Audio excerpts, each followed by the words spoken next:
வணங்குகிறோம். அவையோர் அனைவரையும் வணங்கி என் உரையை துவங்குகின்றேன். ராவணனின் தம்பி, சூர்பனகையின் அண்ணன், பிரம்மாவின் பேரன், குபேரனின் தம்பி, விஷ்ணுவுக்கு கைலாசியின் மகனாகிய திரு கும்பகரனை பற்றி பேச வாய்ப்பளித்த சேலம் கம்பன் கழகத்திற்கு நன்றி. கும்பனை பற்றி பேச போகிறேன் என்ற பிரமிப்பு என்னுள் உயர்ந்து நிற்கிறது. இது கவினொரு காட்சி அல்ல, எல்லினையம் மிகுந்த காட்சியும் அல்ல, இன்பம் ததுன்பம் காட்சியும் அல்ல, இது துன்பியல் செயம் சோறும் காட்சி. செம்மாத செம்மொழியில் நம் தமிழ் மொழியில் கவி பெருங்கோ கம்பன் கைவண்ணத்தை காட்டும் தன் நேரில்லா காட்சி.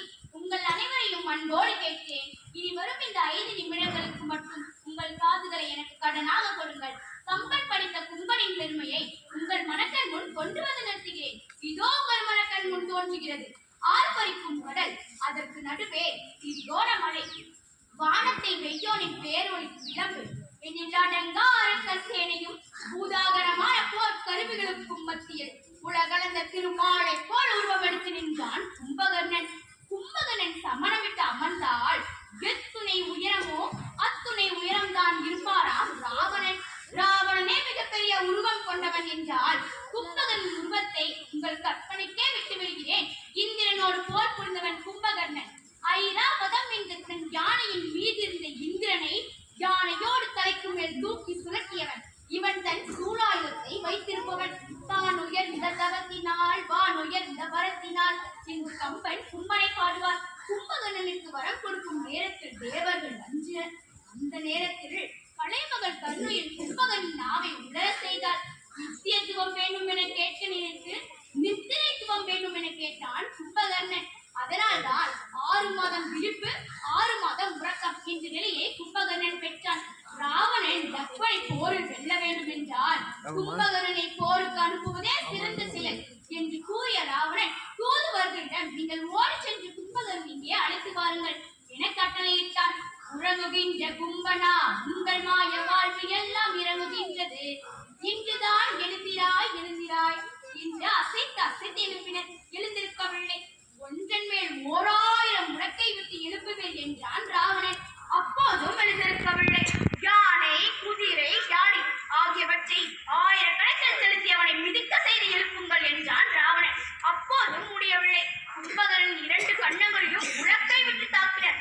அப்போதுதான் இறந்தவன் உயிர் பெற்றவன் போல தான் தூங்கும் முழத்தை விட்டு புரண்டு எழுந்தான்.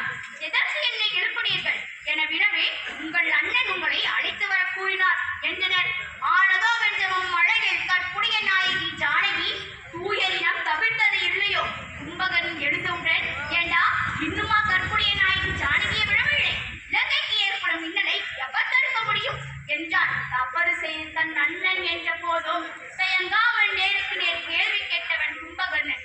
உனது அறம் தவறிய செயலால் உனக்கு நீயே அழிவை தேடிக்கொண்டாய். கைகளை விட்டவன் சரணம் தான் என் ஐயர் தம்பியோட அளவுடன் உயிர்த்திறன். சீதையை விடுதலை செய்துவிட்டு ராமனுடைய திருமொழியை வணங்கினால் மட்டுமே நாம் உயிர் பிழைக்க வழி உண்டு என கூறினான். இதை கேட்ட ராவணன், அறிவுடை அமைச்சன் நீ அல்ல, அஞ்சினை வெறுக்காது உன் வீரம். எனக்கு புத்தி சொல்ல ஒன்றும் உன்னை அழைக்கவில்லை. உன் வீரம் குறைந்து போய்விட்டது என எண்ணுகிறேன்.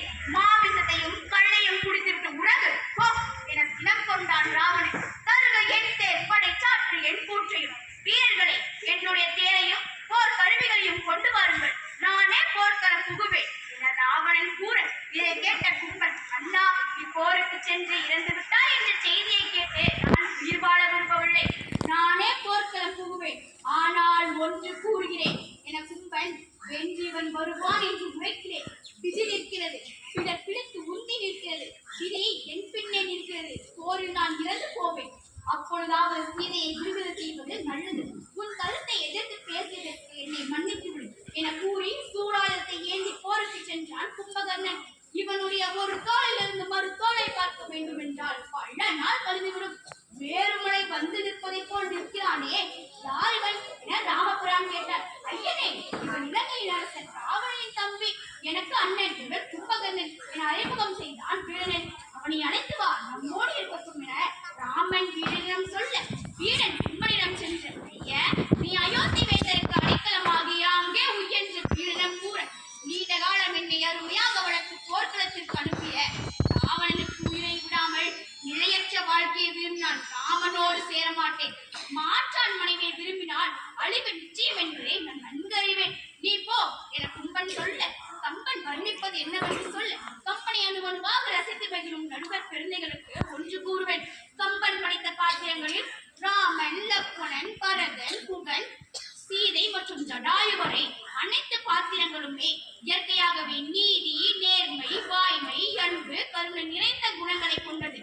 ஆனால் கும்பனின் பாத்திர படைப்பில் கம்பன் பிஞ்சு நிற்பது எதனால் என்றால், பிறந்தது அரக்கர் குலம் என்பதே மாமிசம், குடிப்பது, கல்வி, செய்து சண்டை இருவரும் போன்ற தீய பண்புடன் பிறந்தாலும் அறம் தவற செயலை எதிர்த்தவன், செஞ்சோற்றுக்கடன் தீர்த்தவன், ராமன் உயிர் பிச்சை கொடுத்த போதும் மானம் ஒன்றே பிரிந்தன உயிர் துறந்தவன், வீரத்தில் விளைநிலம், கும்பன் கும்பன் அழைத்த கம்பனையே கும்பகர்ணார் என்று அழைக்க வைத்தவன். கும்பகர்ணின் வாழ்க்கை இந்த சமூகம் கடைபிடித்து இருந்தால் பாலியல் கொள்ளை இருக்காது, சொத்துக்காக அண்ணன் தம்பிகள் வெட்டி கொண்டு சாக மாட்டார்கள், அரசியல்வாதிகள் கட்சி மாற மாட்டார்கள், மனிதர்கள் மானம் ஒன்றே பெரிதென வாழ்ந்திருப்பார்கள். எனவே அன்புக்குரிய மாநிலமே, கும்பனின் வாழ்க்கையை படிப்போம்.